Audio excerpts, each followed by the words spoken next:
Hello everyone, kumusta po kayong lahat? Sana nasa mabuting kalagayan kayo at sana po ay lahat tayo ay may makakain. Sobrang krisis ang panahon natin ngayon kaya kailangan tipid-tipid po tayo para makasurvive tayo sa araw-araw nating pangangailangan. So ngayong araw guys ay magluluto tayo ng merienda. So merienda yung ating gagawin. So hindi lang to pang merienda namin kundi pang benta na rin po namin para kahit papaano ay mayroon tayong piso. So dyan kung napapansin ninyo, naglalagay tayo ng itlog. So 8 itlog ang kailangan natin. Yung itlog natin ay large size.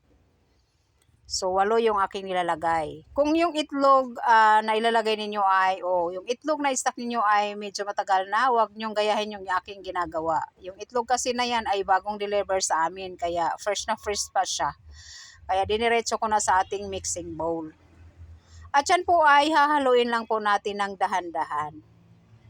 Haluin lang natin lahat yung ating egg na mag-combine na yung egg white at yung egg yolk. So katulad nito. So pagka ganyan na nahalo na, saka po natin ilalagay yung ating melted butter. Nagkabulol-bulol na naman po tayo. Ano ba yan? So bihira na nga lang tayo mag-upload. Kabulol-bulol pa, no? Okay, so yung nasa cup, syempre sisimutin natin yan. Sayang, kasama yan sa presyo. Ayan. So, sinisimot lang natin. So, 1 cup, yan guys ha, 1 cup melted butter yung ating nilalagay dyan. So, hahaluin lang po din natin ng maigi. Yung halong-halo na. Pagka halong-halo na, saka po natin ilalagay yung ating gatas. Hindi ko alam kung pwede bang pagsasabayin lahat. Basta yan ang ginagawa ko. Ayan, para lang naglalaro. Ayan, dahan-dahan ko lang binuhos yung ating kondensada. So, yung kondensada na gamit ko is cowbell kasi yan lang po yung available namin dito sa aming tindahan.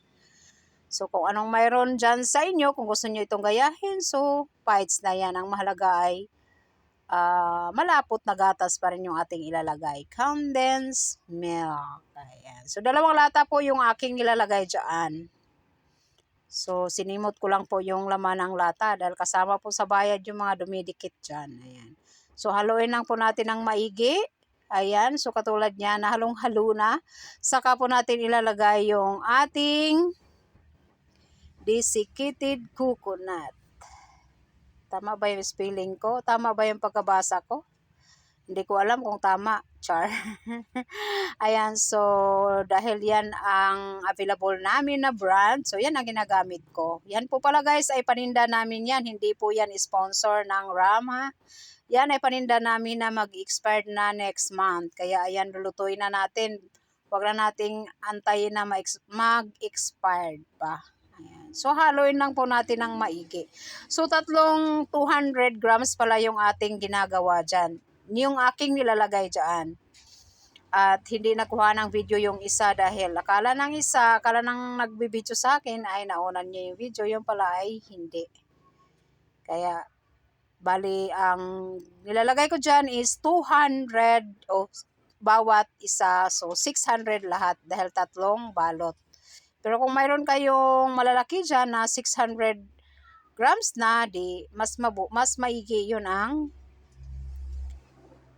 gagamitin nyo niya kung ito ay gagayahin ninyo. Ito ay pwede rin nating gawing pang negosyo. Kaso dahil nga wala naman akong molder talaga ng macarons, so diskarte lang gagawin natin. Ayan, kumuha lang ako ng malapad na lagayan. Yan ang pinaglulutuan ko ng banana cake. So yan ang lulutuan natin ng ating macarons. So medyo makapal siya. Kaya asahan natin na matagal tumaluto dahil makapal.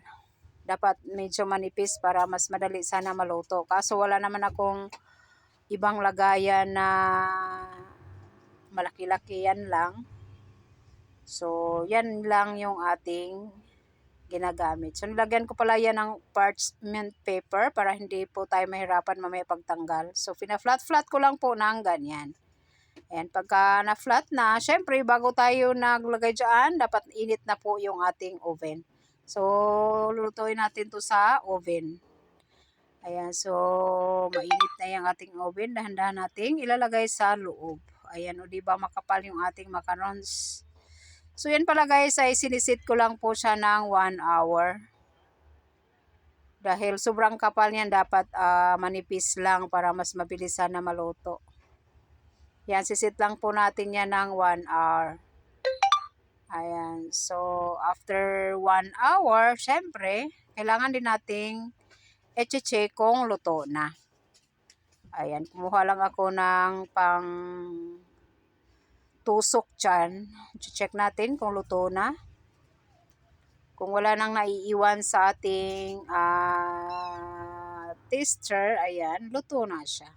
Ayan, so kung sa tingin mo ay kulang pa, pwede naman i-bake ulit dahil nga sobrang kapal yung ating macaron. So yan ay dinagdagan ko pa ng another 20 minutes para maganda siya tignan katulad niyan. Ayan, brown na brown. O diba, perfect. So maraming salamat guys. Bye bye everyone. Mag-ingat po tayong lahat. Happy weekend.